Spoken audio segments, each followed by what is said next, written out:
बारिश किसानों की अर्थव्यवस्था, देश की अर्थव्यवस्था, ग्रामीण अर्थव्यवस्था और इतना ही नहीं, हर परिवार की अर्थव्यवस्था में एक बहुत महत्वपूर्ण होता है। अब तक जो मुझे जानकारी दी गई है उस हिसाब से पिछले 10 वर्ष में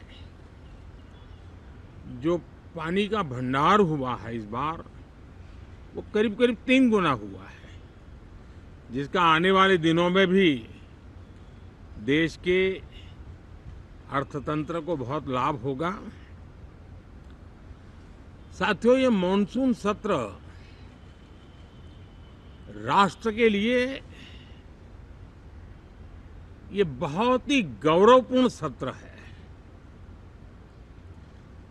ये मॉनसून सत्र राष्ट्र के लिए एक अपने आप में विजयोत्सव का रूप है।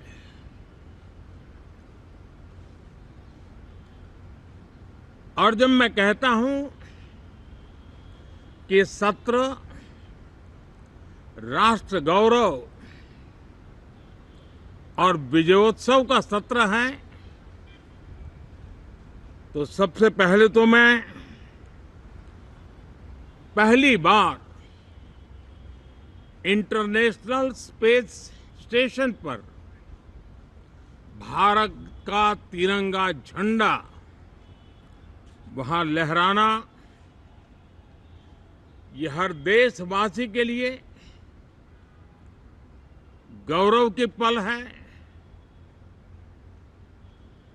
देश में साइंस टेक्नोलॉजी के प्रति, इनोवेशन के प्रति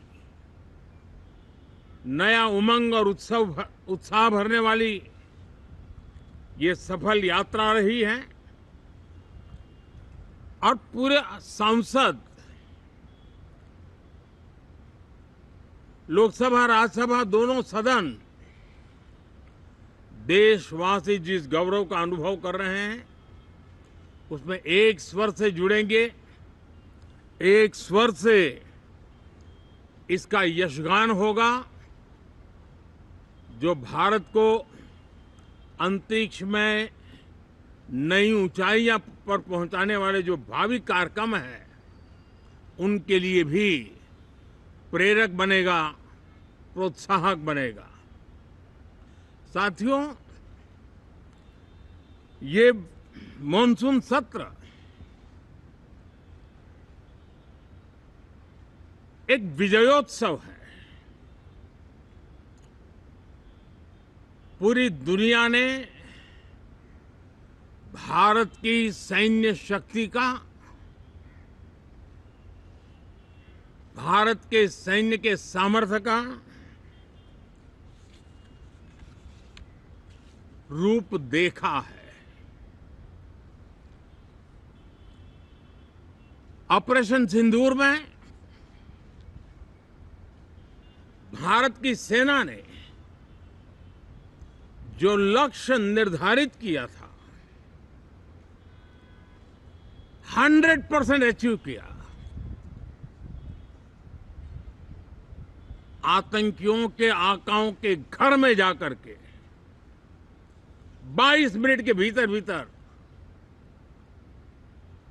ऑपरेशन सिंदूर के तहत उसको जमींदोज कर दिया गया। और मैंने बिहार की एक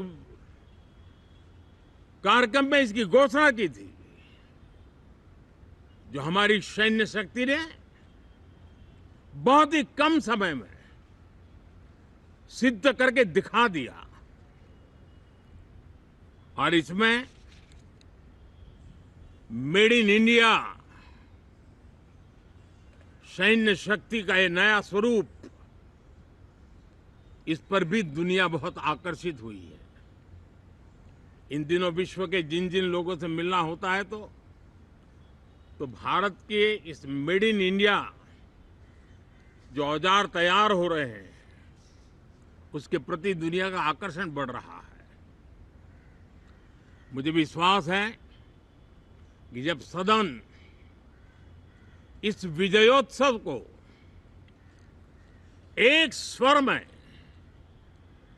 विजय के भाव से इस सत्र के दरमियान उन ओजस्वी तेजस्वी भावनाओं को प्रकट करेगा तो भारत की सैन्य शक्ति को बल मिलेगा,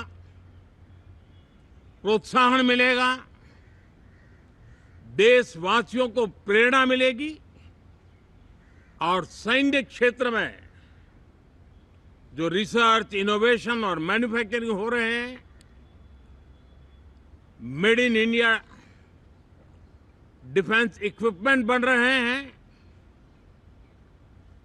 उसको भी एक बल मिलेगा और जो भारत के नौजवानों के लिए नए रोजगार के अवसर पैदा करेगा।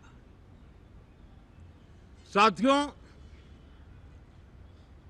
ये दशक हम एक प्रकार से देख सकते हैं कि शांति और प्रगति कंधे से कंधा मिलाकर के आगे बढ़ने के कदम कदम पर प्रगति के एहसास करते रहे हैं। देश कई प्रकार की हिंसक वारदातों का शिकार रहा है, लंबे अरसे तक शिकार रहा है। देश आजाद हुआ तब से ये समस्या को हम झेल रहे हैं, चाहे आतंकवाद हो, नक्सलवाद हो। कोई प्रारंभ में शुरू हुआ होगा, कोई बाद में शुरू हुआ होगा, लेकिन आज नक्सलवाद का, माओवाद का दायरा बहुत तेजी से सिकुड़ रहा है। माओवाद को, नक्सलवाद को जड़ से उखाड़ने के संकल्प के साथ देश के सुरक्षा बल एक नए आत्मविश्वास से, तेज गति से सफलता की ओर कदम रख रहे हैं।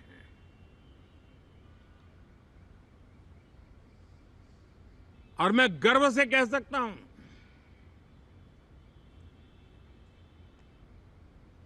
देश में सैकड़ों जिले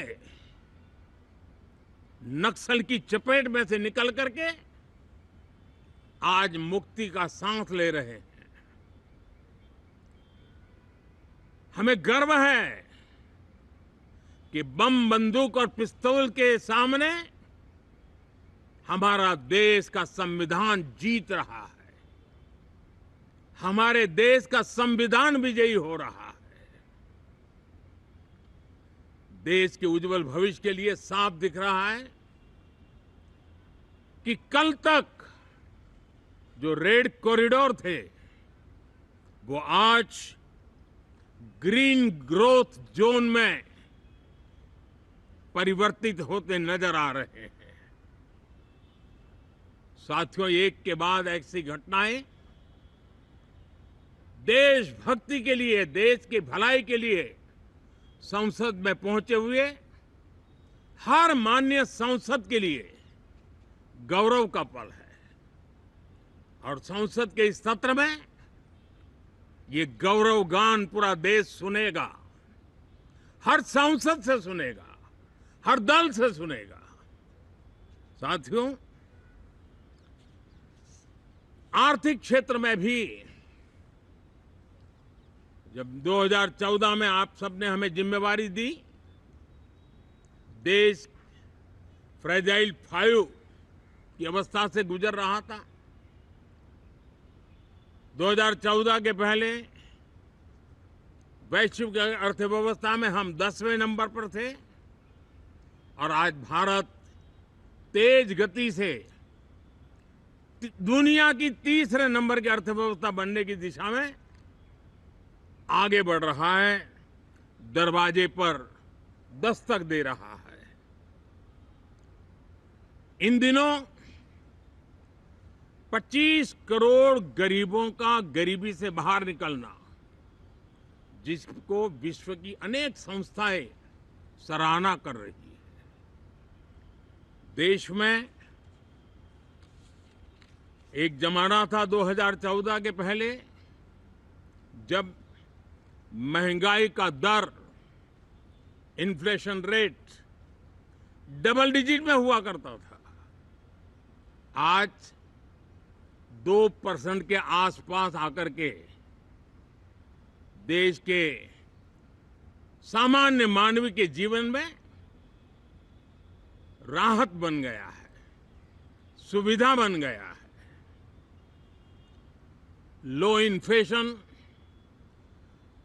इन्फ्लेशन के सामने हाई ग्रोथ एक अच्छे विकास यात्रा की दिशा है। साथियों, डिजिटल इंडिया, यूपीआई आज भारत के एक नए सामर्थ्य को दुनिया देख रही है, पहचान रही है और ज्यादातर देश में उसके प्रति एक आकर्षण पैदा हो रहा है। यूपीआई ने फिनटेक की दुनिया में अपने एक नाम कमाया है। रियल टाइम डिजिटल ट्रांजैक्शन दुनिया में सबसे ज्यादा हो रहे हैं। दुनिया में जितने हो रहे हैं, अकेले भारत में उससे ज्यादा हो रहे हैं। साथियों, पिछले दिनों इंटरनेशनल लेबर ऑर्गेनाइजेशन का एक वैश्विक समागम था और उसमें भारत ने बहुत बड़ी ऊंचाई प्राप्त की है। आईएलओ का कहना है कि 90 करोड़ से ज्यादा लोग भारत में अब सोशल सिक्योरिटी के दायरे में हैं। ये अपने आप में एक बहुत बड़ा अचीवमेंट है।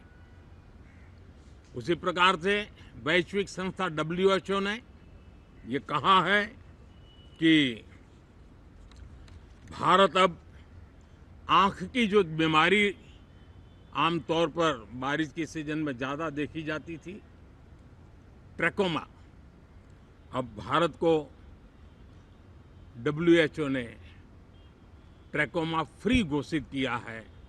तो आरोग्य के क्षेत्र में भी ये अपने आप में एक महत्वपूर्ण भारत के लिए सिद्धि है। साथियों, पहलगाम की क्रूर अत्याचार, नरसंहार पूरी दुनिया चौंक उठी थी। आतंकवादी और आतंकवादी के आके दुनिया का ध्यान उनकी तरफ केंद्रित हुआ था और उस समय दल हित छोड़ करके देश हित में हमारे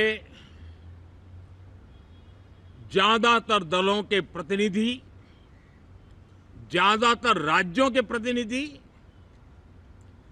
विश्व भ्रमण किया, दुनिया के अनेक देशों में गए और एक स्वर से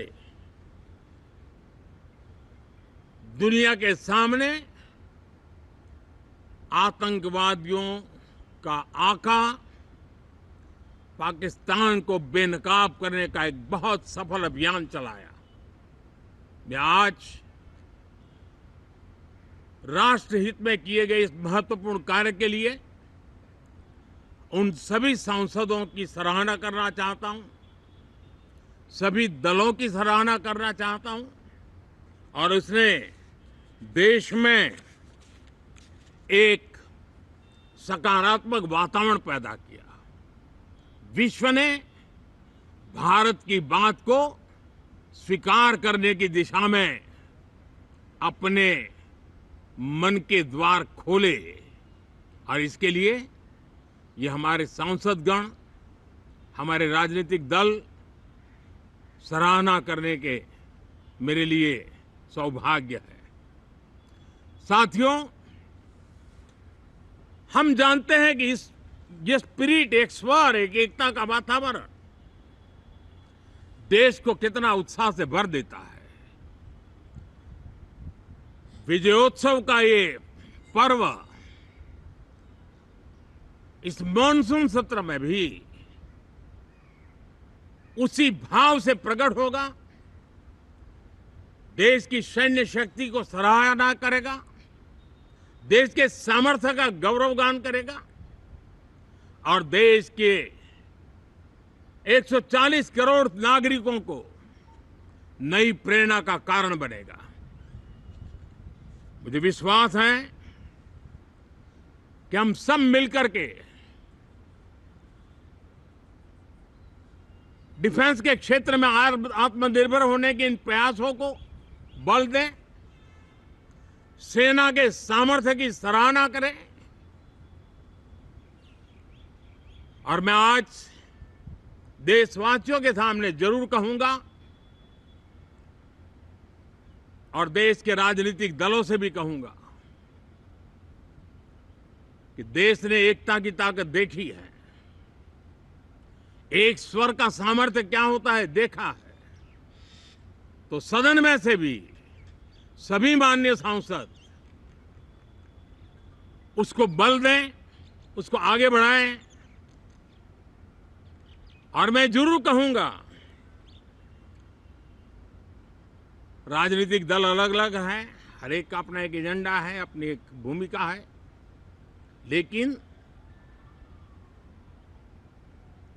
मैं इस वास्तविकता को स्वीकार करता हूं कि दल हित में